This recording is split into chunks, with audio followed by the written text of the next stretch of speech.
Sandam tun min mangai na chu ni tin zan tin kalau sheta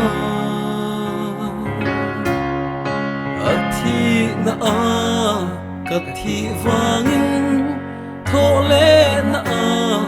ti nun kalau ni ta thi na lui sha kalau kai ta ko fel mi tin an se thiam lo hele in hi roma sela kan chu ti suwa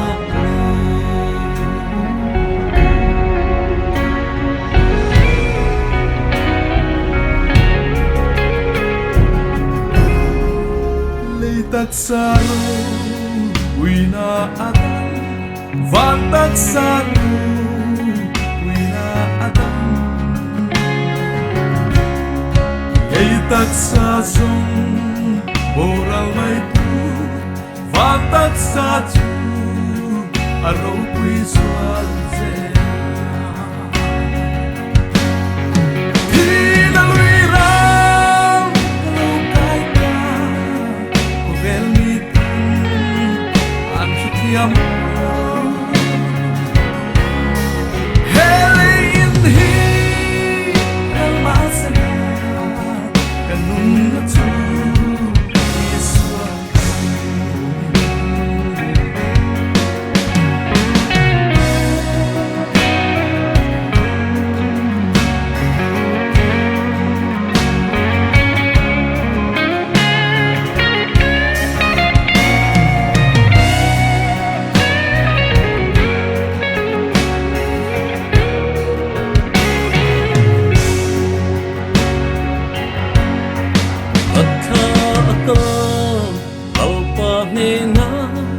van san mu ang in len ve puna ka chu ta krista a ka chua san do he lei she om ram he thi no li ja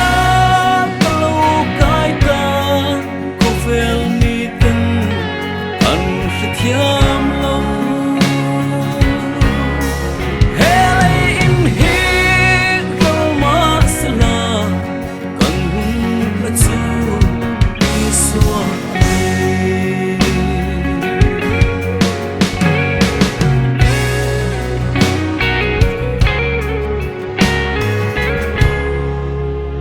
tak sabu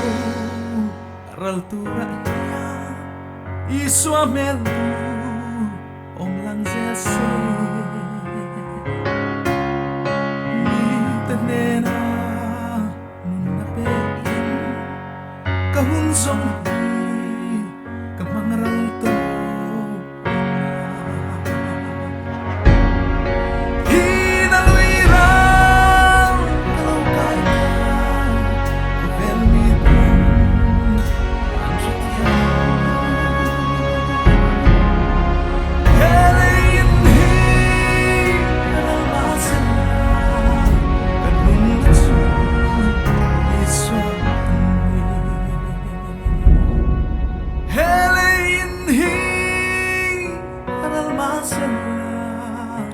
Ganun na